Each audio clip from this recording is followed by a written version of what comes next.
So I'm going to explain to you how something called compound interest works. Compound interest means every time I earn an interest, it goes on top of the previous interest I earned the year before, and it keeps building on top of itself and compounding.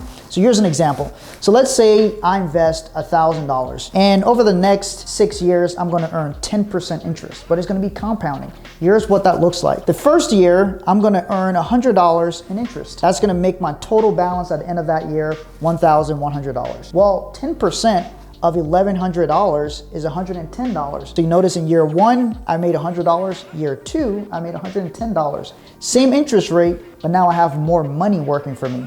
And I haven't added any more money to that account. The next year, my account goes up to 1,331.